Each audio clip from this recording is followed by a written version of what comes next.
காலச்சக்கரம் நரசிம்மா அவங்களோட காலச்சக்கரம் கேட்டுக்கிட்டு இருக்கோம். அத்தியாயம் 5. 1973 தமிழ்நாட்டில் கும்பை கிராமத்துல ஒரு சுக்குப்பாட்டின்னு ஒரு பாட்டி வெளியில உட்காந்துருந்தா திண்ணையில. அவங்க போறவங்க வர்றவங்களெல்லாம் இழுத்து விடுச்சு எதையாவது பழமொழி சொல்லி அவங்களுடைய வீட்டு விவகாரங்கள் வம்பு வழக்குகள் எல்லாம் தெரிஞ்சுக்கிட்டதான் அவங்களோட வேலை. அந்த மாதிரிதான் அன்னைக்கும் என்ன பண்ணாங்க, அனுமந்தராயரே அனுமந்தராயரே என்றானாம், பேர் எப்படி தெரிஞ்சது என்றானாம், உன் மூஞ்சிய பார்த்தாலே தெரியாதா என்றானாம், அப்படி இருக்குடி உன் கதை அப்படின்னு சுக்குப்பாட்டி வாசல் திண்ணையில உட்கார்ந்துக்கிட்டு கோவில் குளத்துக்கு தண்ணீர் கொண்டு வர்றதுக்காக சென்று கொண்டிருந்த கோடி வீட்டு கோமளத்தை நிறுத்தி இந்த பழமொழியை சொல்லிக்கிட்டு இருந்தா. அவளோ பாவம், மாமியார் வெங்கலச்சம்பால தலையில அடிச்சிட்டாங்க. அதனால அவளுடைய நெற்றி நல்லா வீங்கி புடைச்சு போயிருக்கு. அதை விசாரிக்கிறதுக்காக தான் அந்த சுக்குப்பாட்டி தயாராகிட்டு இருக்கிறாங்க. இந்த பாட்டிகிட்ட பேச்சு கொடுத்தா நம்மகிட்டையும் பேசுவா, அதுக்கப்புறம் என்னோட மாமியார் வந்தா மாமியார்கிட்டையும் இன்னும் கொஞ்ச நேரத்துல உன் வெங்கல சொம்பு நசுங்கிட்டுச்சாமே, இது எல்லாமே உன் மாட்டு பொண்ணு தான் சொன்னான் அப்படின்னு இல்லாதும் பொல்லாதுமா சொல்லிடுவா. இது எதுக்கு வம்பு அப்படின்னு அவ விலகி போகத்தான் பார்த்தா. இந்த சுக்குப்பாட்டி வீட்டு திண்ணை தான் அந்த கும்பை கிராமவாசிகளுக்கு ஒரு டோல்கேட். அவள் தான் அந்த டோல்கேட் அதிகாரி. அவள்கிட்ட பேசாம யாரும் அவ வீட்டை தாண்டி போகவும் கூடாது, வரவும் கூடாது. மழித்த தலை, கூன் விழுந்த முதுகு, நார்மடி புடவையில ஒரு பொட்டல மாதிரி திண்ணையில உட்கார்ந்துட்டு இருப்பா. ஆனா வாய் மட்டும் 8 கட்டையில குரல். பாட்டியோட வீடு இருக்கிற சன்னதி தெருதான் அந்த கும்பை கிராமத்தின் முக்கியமான தெரு. அந்த கும்பை கிராமத்தை பத்தி ரொம்ப பேருக்கு தெரியாது. கும்பகோணத்துல இருந்து திருநாகேஸ்வரம் வழியா நாச்சியார் கோயிலுக்கு செல்ற வழியில 4 கிலோமீட்டர் முன்னால பச்சை கம்பளமாய் விரிஞ்சிருக்கும் வயல்வெளியில வலது பக்கமா ஒரு மண் பாதை பிரியும். அந்த பாதை வழியா போனா அந்த கும்பை கிராமம் வந்துடும். கிராமம் தான். அதோட மத்தியில இருக்கிறது கும்பேஸ்வரர் ஆலயம். ரொம்ப புராதனமானது. நீண்டு உயர்ந்த 9 அடுக்கு ராஜகோபுரம், பிரம்மாண்டமான மதில் சுவர்கள். அந்த கோவில் ஒரு காலத்துல பிரசித்தி பெற்றது. இப்ப கொஞ்சம் கம்மியா தான் இருக்குது. பாட்டிகிட்ட சிக்கியிருந்த அந்த பெண் பரிதாபமா வெளிக்கிறா அந்த கோமளம். நல்ல வேளையா பாட்டியோட பேத்தி ஜலஜா அந்த பக்கமா வந்தா. ஏய் பாட்டி, உனக்கு எதுக்கு ஊர் வம்பு, நம்பாம இருக்காரு அழகுக்கு. அதட்டிய தனது 3வது பேத்தியை பாட்டி அலட்சியத்தோட பார்த்த அதே சமயம் அவ அந்த பக்கம் திரும்பின உடனே கோமளங்கிற அந்த பெண் ஓட்டமும் நடையுமா அங்கிருந்து தன்னை பிச்சுக்கிட்டு ஓடி போயிட்டா. ஏன் ஜலஜா, நேக்கு பொழுது போக வேண்டாமா? பொழுது போகலைன்னா தாத்தாவோட வாழ்ந்த நாட்களை நினைச்சுக்கோயேன். ஜலஜாவோட குரல்ல ஒரு கிண்டல். பாட்டியா அசருவா? யாருக்குடி ஞாபகம் இருக்கு பாழா போன அந்த பிராமணன் முகம்? இரும்பரைச்ச தாலி கட்டிண்டு தும்மரைச்ச தாலி அறுத்தா மாதிரி எனக்கு ஒரு வாழ்க்கை, அழுத்து கொண்டாள் சுக்குப்பாட்டி. சரி, தாத்தா முகம்தான் ஞாபகம் இல்ல நினைக்க வேணாம். ஊர்ல எவ்வளவு கோவில் குளம் இருக்கு, போக வேண்டியது தானே. கிழிச்சா அவங்க அப்பேன். தன் வலது காலை தூக்கி இடது தொடை மேல அழுந்த வச்சபடி கம்பீரமா உட்காந்துக்கிட்டா. இங்க இருக்கிற திருப்பதிக்கு இன்னும் அழைச்சிட்டு போக போறான். ஏன் பாட்டி, சின்ன வயசுல நீ நிச்சயம் திருப்பதிக்கு போயிருக்கணுமே, ஜலஜா கேக்குறா. ஆமாண்டி, போயிருக்கேன். 9 வயசுல கல்யாணம் ஆன கையோட மலை ஏறினதா ஞாபகம். அப்ப நான் கேள்விப்பட்டது சரிதான். என்னடி கேள்விப்பட்ட? பாட்டி வியந்தாள். திருப்பதி மலை மேல பெருமாளும் பத்மாவதி தாயாரும் ஒன்னா ஒத்துமையா இருந்தாளாம். நீ போன அன்னைக்குத்தான் அவங்க 2 பேருக்கும் சண்டை வந்து தாயார் இறங்கி திருச்சானூர் போயிட்டாளாமே. ஏண்டி தடி கழுத, நான் சண்டை மூட்டி விடுறவளா? இடச்சன்காரிக்கு தலச்சன்காரியா வைத்தியம் சொல்றது? நீ என்ன வாழ்ந்தது? பாட்டி பேத்தியுடன் மல்லுக்கு நிற்க உள்ளே இருந்து பாட்டியோட மருமகள் லோகாம்பாள் கையில கரண்டியோட வந்தா வாசலுக்கு. என்னடி ஜலஜா, பெரியவா சின்னவா மரியாதை இல்லாம அப்படின்னு பொண்ணை கண்டுச்சா. ஏண்டி லோகு, பட்டப்பா இன்னும் கோவில்ல இருந்து வரலையா? இல்லேம்மா, ஏதோ அபிஷேகம் இருக்காம். பாட்டியின் கவனமெல்லாம் இப்போது லோகாம்பாள் பக்கம் திரும்ப ஜலஜா அப்படின்னு நைசா நடைய கட்டினான். ஏன் லோகு, நானும் தலப்பாடா அடிச்சுக்கிறேன். கிரிஜாவுக்கு ஏதாவது வரன் பாக்குறானா இல்லையா? எப்படிமா பாப்பார்? பெரியவ வனஜா கல்யாணம் ஆகி 2 வாரம் கூட வாழல. புக்காத்துல ஷாக் அடிச்சு செத்து போயிட்டா. கல்யாணம்ங்கிற பேச்சு எடுக்கவே எனக்கு பயமா இருக்கு.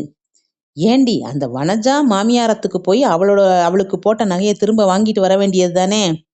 கேட்காம இல்லம்மா, அந்த கிராதகி நகையை தரமாட்டாளாம். வேணும்னா கிரிஜாவே அவ பிள்ளைக்கு 2ஆம் தரமா பண்ணிக்கிறாளாம். அங்காடி நாய் போல அலையறாளே. கிரிஜாவுக்கு வேற இடத்துல பார்க்காதீங்கன்னு கடிதாசி வேற போடுறா, லோகு எரிச்சலுடன் சொன்னாள். நல்லா இருக்கே, அரச மரத்தை பிடிச்ச புசாசு அடியில இருக்கிற பிள்ளையார பிடிச்சாப்புல. அவ சங்காத்தமே வேண்டாம், பாட்டி கண்டிப்பாக சொல்லிவிட்டாள். அதே சமயம் ஒவ்வொரு அடியாக எண்ணி எடுத்து வைத்தபடி பட்டப்பா என்கிற பட்டீஸ்வரன் தன்னோட வீட்டை பார்த்து வந்துகிட்டு இருந்தாரு. கணவன் வர்றதை பார்த்த உடனே லோகாம்பா அவசரமா உள்ள போனான். பட்டப்பா பாட்டிக்கு எதிரே இருந்த திண்ணையில ஆயாசத்தோட உட்கார்ந்தாரு. லோகு அப்படின்னு உள்புறமா குரல் கொடுத்துட்டு மேல் துணியால தோள்பட்டையையும் கைகளையும் தொடச்சுக்கிட்டாரு. அம்மா, நோக்கு விஷயம் தெரியுமோ? நம்ம கோயில் மடைப்பள்ளியில வேலை பார்த்துட்டு இருந்தானே ஜம்பு. யாரு, ஜாங்கிரி ஜம்புவா? அவனே தான். நம்ம பக்கத்தாத்தை அவன் வாங்கிட்டான். வர்ற வெள்ளிக்கிழமை அவ இங்கே வரா. பால் காய்ச்சி சாப்பிட்டுட்டு அப்படியே கும்பேஸ்வரி அம்மனுக்கு வைர மூக்குத்தி சமர்ப்பிக்க போறாளாம். என்னடா இது கூத்து? ஆடுகட்ட அகமில்லைன்னு ஆனவங்க போன மாதிரி எப்படிடா சாத்தியம்? மந்தார இலையில கேப்பங்கூளை 3 வேளை முக்கி முக்கி தின்ன குடும்பம் அம்மனுக்கு வைர மூக்குத்தி வாங்குற அளவுக்கு வளர்ந்துட்டாளா? நோக்கு தெரியாதா? அவனோட பெரியப்பா எல்லா ஆஸ்தியையும் ஜம்பு பேர்ல எழுதி வச்சுட்டாரே. இப்ப பெரிய ஹோட்டல்லாம் கட்டிண்டு கோடீஸ்வரன் ஆயிட்டான் ஜம்பு. ஜாங்கிரி சுத்தனவாளெல்லாம் எங்கேயோ போயிட்டா. நீ சதா சர்வகாலமும் அந்த கும்பேஸ்வரனை சுத்தற, என்ன பிரயோஜனம்? பாட்டியின் நிஷ்டூரத்தை அலட்சியப்படுத்தினார் பட்டப்பா. லோகாம்பாள் உள்ளே இருந்து ஒரு சொம்பு நிறைய மோர் எடுத்து கொண்டு பட்டப்பாவிடம் நீட்டினாள். அவர் அதை வாங்கி கொண்ட அதே சமயம் தபால்காரன் தங்கப்பன் தயங்கியபடி அவர் வீட்டு வாசலில் நின்றான். சாமி, என்ன தங்கப்பா, என்ன விஷயம்? ஒரு முக்கியமான விஷயம், எப்படி சொல்றதுன்னு தெரியலை. தயக்கத்துடன் பாட்டியை பார்த்தான். சும்மா சொல்லு தங்கப்பா. நம்ம சின்ன ஐயரை சுடுகாட்டுல பார்த்தேன். அந்த மந்திரவாதி லாடன் கிட்ட உட்கார்ந்து ஏதோ சுவாரஸ்யமா பேசிக்கிட்டு இருந்தாரு. நான் கூட புத்தி சொன்னேன். ஐயமாரா பிறந்துட்டு சுடுகாட்டுல உட்கார்ந்துருக்கிறீங்களேன்னு. உன் பொழப்ப பார்த்துட்டு போடான்னு திட்டினாரு. அந்த வார்டன் நல்லவன் இல்லீங்க. தான் வந்த வேலை முடிந்து விட்ட திருப்தியில் தங்கப்பன் சைக்கிளை தள்ளிக்கொண்டு அடுத்த வீட்டுக்கு போய்விட்டான். பட்டப்பாவின் முகம் கருத்தது. சின்ன ஐயர் என்று தங்கப்பன் குறிப்பிட்டது அவரது உடன் பிறந்த தம்பி மகன் சங்குவைத்தான். சின்ன வயதிலேயே தாய் தந்தையை இழந்தவன். பட்டப்பாதான் அவனை வளர்த்து வந்தார். பட்டப்பாவின் ஒரே மகன் சாம்பசிவன் வேதாகமங்களை கற்றுக்கொண்டு கும்பேஸ்வரர் கோவிலிலேயே அர்ச்சகனாகிவிட்டான். ஆனால் சங்கு என்கிற சங்கமேஸ்வரன் மட்டும் ஏனோ கோவில் கைங்கரியத்தில் நாட்டம் இல்லாதவனாக இருக்கிறான். லாடன் என்கிற மந்திரவாதியுடன் சேர்ந்து கொண்டு மாந்திரீகம், தாந்திரீகம், சித்து வேலைகளை கற்றுக்கொண்டு வருகிறான் என்று அரசல் புரசலாக இவர் காதிலும் விழுந்தது. பாத்தியாமா உன் சின்ன பேரம்பைய பண்ற வேலைய? விதை ஒண்ணு போட்டா சொர ஒண்ணா முளைக்கும். பாட்டியை தொடர்ந்து பேச விடாதபடி லோகாம்பாள் இடைமறித்தாள். இதோ பாருங்கோ, நான் இப்பவே சொல்லிட்டேன். அவனை கண்டிச்சு வையுங்கோ. நம்ம பிள்ளையை நல்லா வளர்த்துட்டு மச்சினன் பிள்ளையை தத்தாரியா விட்டுட்டான்னு நாளைக்கு யாரும் ஏன் தலையை உருட்டக்கூடாது. ஜாடையாக மாமியாரை ஓரக்கண்ணால் பார்த்தபடி சொன்னாள் லோகு. மோரை குடித்துவிட்டு காலி சொம்பை லோகுவிடம் கொடுத்தார் பட்டப்பா. ஆமா, கிரிஜா எங்கே? அவ சிநேகிதி லலிதாவோட அக்காவுக்கு சீமந்தமாம், வீணை வாசிக்கிறதுக்காக போயிருக்கா. லோகாம்பாள் உள்ளே செல்ல பட்டப்பா மேல் துணியை பந்தாக சுருட்டி தலைக்கு தாங்கலாக வைத்தபடி திண்ணையிலேயே கட்டையை கிடத்தினார். இன்னைக்கு சங்குகிட்ட எப்படியும் பேசிடணும். பட்டப்பா, அவனை ஆத்துக்குள்ள விடாதே. கொல்லைப்புறமா கிணத்தடியில குளிச்சுட்டு அப்புறம்தான் உள்ளே வரணும்னு சொல்லு. பாட்டியும் மெதுவாக எழுந்து உள்ளே போனாள்.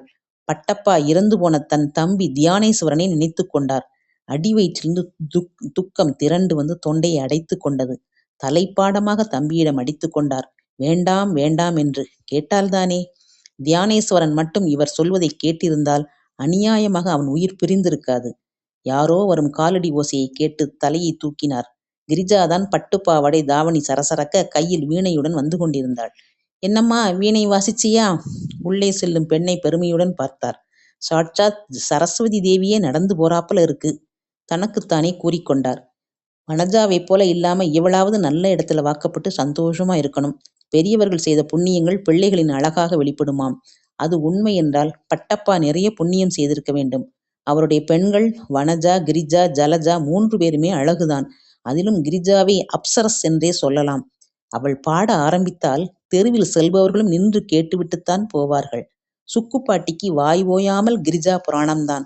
சாம்பசிவன் மட்டும் அழகில் என்ன குறைந்தவனா? சாம்பசிவத்திற்கு கோபம் யாருமே பார்த்ததில்லை. கேட்டதுக்கு பதில் சொல்வான். பட்டப்பா எதிரே உட்காரக்கூட மாட்டான். ஆனால் சங்கு அழகு, நிறம், கம்பீரம், உயரம் எல்லாமே அதிகம்தான். நல்ல சிவப்பு, 6 அடி உயரம், வட்டமான முகவெட்டு, ஆளை மயக்க வைக்கும் பூனை கண்கள், முகவாயில் அதிர்ஷ்ட குழி. ஒரு காலத்தில் குடுமி வைத்திருந்தான். இப்போது வெறும் பாகவதர் ஸ்டைல் கிராப்பு தான். சுருள் சுருளான முடிகளை சிலிர்ப்பிக் கொண்டு அவன் நடந்து செல்லும்போது சிங்கம் ஒன்று செல்வதைப் போல இருக்கும். ஆனால் எவ்வளவு அழகோ அவ்வளவு ஆபத்தானவன். சாம்புவுக்கும் சங்குவுக்கும் ஒன்றாகத்தான் வேதாகமங்களை கற்றுக் கொடுத்தார் பட்டப்பா. ஆனால் இருவருடைய நோக்கமும் வேறாக இருக்கும் என்று சத்தியமாய் அவர் நினைத்தே பார்த்திருக்க மாட்டார். வேத பாகம், உபனிஷத் பாகம், புராண பாகம், சம்ஹிதா பாகம் என்று பல பாகங்களாக பிரித்து வைக்கப்பட்டிருந்த கவச மந்திரங்களை சொல்லிக் கொடுத்தார். பல சம்ஹிதைகளை ஆராய்ந்து கோவில் கைங்கரியத்துக்கு தேவையான மந்திரங்களை சொல்லிக் கொடுத்தார். பூஜை முறைகள், புராண முறைகள், ஸ்தோத்திரங்கள் என்று பார்த்து பார்த்து இருவருக்கும் சொல்லிக் கொடுத்தார். திடீரென்று ஒரு நாள் சங்கு தன் பெரியப்பாவுக்கு அதிர்ச்சி வைத்தியத்தை கொடுத்தான். பெரியப்பா, தேவதா உச்சாடனங்களை வைத்து தாந்திரீகம் செய்வாளாமே, மாரணம், ஸ்தர்ப்பணம், ரட்சணம் எல்லாத்தையும் சித்தியா வாங்கிண்டா தேவதைகளை அடக்கி ஆளலாம்னு யாரோ சொன்னா. வேறு யார் சொல்லியிருப்பார்கள்? சங்குவின் சிநேகிதன் மந்திரவாதி லாடன் தான். லாடனுடன் சங்கு சுற்றுவதை அவன் 2 முறை பார்த்திருந்தான். ஆனால் இதுவரை அப்பாவிடம் மூச்சு கூட விடவில்லை. பாவம் பட்டப்பா. சங்கு பாடத்தில் ஏதோ சந்தேகம் கேட்பதாக நினைத்து கொண்டு அவனுக்கு விளக்கம் சொன்னார். சங்கு, அதெல்லாம் நமக்கு தேவையில்லாத விஷயம். நாம் வைதீகாள். பக்தியும் கடமையும் ஈடுபாடும் இருந்தா போதும். இது வேணும் அது வேணும்னு கேட்டு மந்திரங்களை கொச்சைப்படுத்தக்கூடாது. மந்திரங்கள் துஷ்பிரயோகம் பண்றவாளை சாஸ்திரங்கள் மன்னிக்காது. பட்டப்பாவின் மனதில் ஒரு நெருடல், எதற்காக சங்கு இந்த கேள்வியை கேட்டான் என்று. ஆனால் அதற்கான பதில் விரைவிலேயே அவருக்கு கிடைத்துவிட்டது. அன்று அவர் விககேந்திர சம்ஹிதையில் உள்ள ஸ்ரீ சுதர்சன சகசிராட்சசரி மாலா மந்திரம் உபாசன முறைகளை பிள்ளைகளுக்கு கற்றுத்தருவதாக இருந்தார். இவர் கொல்லைப்புறம் சென்றபோது சங்கு குளித்துவிட்டு மடியாக இவருக்காக காத்திருந்தான். பட்டப்பாவுக்கு ஆச்சரியமாக இருந்தது. மற்ற நாட்களில் ஆர்வமில்லாமல் தாமதமாக வகுப்புக்கு வருபவன் அன்று அதீத ஆர்வம் காட்டுவது ஏன் என்று புரியவில்லை. சாம்பு, சங்கு, இன்னைக்கு நான் கத்துக் கொடுக்க போற உச்சாடன மந்திரங்கள் ரொம்ப முக்கியமானது. இது ரொம்ப சக்தி வாய்ந்த மந்திரம். இதை கத்துக்கிறதுக்கு முன்னாடி நீங்க பிரதிஜ்ஞை பண்ணணும், மடி ஆச்சாரம் பார்க்கணும். இந்த மந்திரத்தை செய்யறதுக்கு முன்னாடி தப்த முத்திரை அவசியம் செய்யணும். இல்லைன்னா மாறுபட்ட பலனை கொடுத்துவிடும் இந்த மந்திரம். மனம், உடல், புலன் அடக்கம் வேணும். கோபத்தை அடக்கணும். மௌனமா இருக்கணும். இந்த மந்திரம் சகல காரிய சித்தியை தரும். இதை கொண்டு பூத, பிரேத, பிசாச கிரகங்களை கட்டுப்படுத்தலாம். ரொம்ப முக்கியம், இந்த மந்திரத்தை ரகசியமா வச்சுக்கணும். துஷ்பிரயோகம் செய்யறவாகிட்டே சொல்லக்கூடாது. முக்கியமா அபிசார பிரயோகம் செய்யக்கூடாது. அபிசார பிரயோகம்னா? சாம்பு புரியாமல் கேட்டான். இது தெரியாதாடா சாம்பு? சங்கு அவனை இளக்காரமாக பார்த்தான். அபிசாரம்னா ஏவல், பில்லி, சூனியம்டா. ஆர்வமாக ஒலித்தது அவன் குரல். துணுக்குற்றார் பட்டப்பா. அவன் குரல் ஏனோ அவருக்கு அபஸ்வரமாக ஒலித்தது. 2 மாதத்தில் தான் அவனுக்கு அந்த மந்திரத்தை கற்றுக் கொடுத்தது எவ்வளவு பெரிய தவறு என்பதை புரிந்து கொண்டார் பட்டப்பா. கோவிலில் நடந்த அந்த சம்பவத்தை இப்போது நினைத்தாலும் குலை நடுங்குகிறது. அப்போது சங்குவிற்கும் சாம்புவிற்கும் 18 வயது. சாம்பு ஏற்கனவே கோவில் அர்ச்சகனாகிவிட்டான். சங்குவையும் அடிக்கடி கோவிலுக்கு வந்து பூஜா முறைகளை கவனிக்கும்படி சொல்லியிருந்தார் பட்டப்பா. அவன் வந்தால்தானே. ஒரு வியாழக்கிழமை, சதுர்த்தசி திதி, சுவாதி நட்சத்திரம் வேறு. திருவலஞ்சுழி கோவிலில் ஒரு மகா கணபதி ஹோமத்திற்கு போக வேண்டியிருந்தது பட்டப்பாவுக்கு. சாம்புவையும் சங்குவையும் கும்பேஸ்வரர் கோவிலை பார்த்துக்க சொல்லிவிட்டு இவர் சுவாமி மலை போய்விட்டார். ஹோமம் முடிந்து தன் நண்பர்களை சந்தித்துவிட்டு மீண்டும் தன் கும்பை கிராமத்திற்கு இவர் வந்தபோது மணி இரவு 10 மணி ஆகிவிட்டது. வீட்டு வாசலில் சுக்குப்பாட்டி, லோகாம்பாள், இவருடைய பெண்கள் எல்லோரும் கவலையுடன் நின்றிருந்தனர். என்னாச்சுடி லோகு? சங்குவை சாயங்காலத்திலிருந்து காணோமா? எங்கே போயிருப்பான்? தெரியலண்ணா. 4 மணி வரைக்கும் இந்த திண்ணையில் உட்கார்ந்து ஏதோ படிச்சுண்டு இருந்தான். அப்புறமா அவனை காணோம். பகவானே, இது என்ன கிரகச்சாரம்? சாம்பு எங்கே? சங்குவை தேடிண்டு போயிருக்கான். சந்நிதியை மூடிட்டு வந்தவன்தான். சாப்பிடக்கூட இல்லை. சங்குவை காணோம்னு சொன்ன உடனேயே அப்படியே போயிட்டான். என்ன செய்யறதுன்னு தெரியலையே. பட்டப்பா துவண்டு போய் திண்ணையில் உட்கார்ந்தார். அன்று இரவு முழுவதும் சங்குவை பற்றி எந்த தகவலும் இல்லை. தேடிச் சென்ற சாம்புவும் ஏமாற்றத்துடன் திரும்பி வந்தான். யாரும் தூங்கவே இல்லை. அப்பா, காலையில நீங்க நடைய திறங்கோ, நான் டவுன் போலீஸ் ஸ்டேஷனுக்கு போய் புகார் கொடுத்துட்டு வந்துடுறேன், சாம்பு ஆறுதல் சொன்னான். மறுநாள் காலை பட்டப்பா குளித்துவிட்டு கோவிலுக்கு சென்றார். துவஜஸ்தம்பத்தை நமஸ்காரம் செய்துவிட்டு சந்நிதி சாவிகளை தோளில் போட்டுக்கொண்டு கும்பேஸ்வரர் சந்நிதியை நோக்கி நடந்தார். சந்நிதி கதவை திறந்து கொண்டு உள்ளே நுழைந்தார். சந்நிதி இருட்டாக இருந்தது. விளக்கு ஏற்றுவதற்காக மூலையில் வைக்கப்பட்டிருந்த எண்ணெய் தூக்கை எடுக்கப் போனார். பாம்பை மிதித்தவர் போல் ஈஸ்வரா என்று கத்திக்கொண்டே 4 அடி பின்னால் நகர்ந்தார். பட்டப்பாவின் பயத்துக்கான காரணத்தை தொடர்ந்து பார்ப்போம். நன்றி.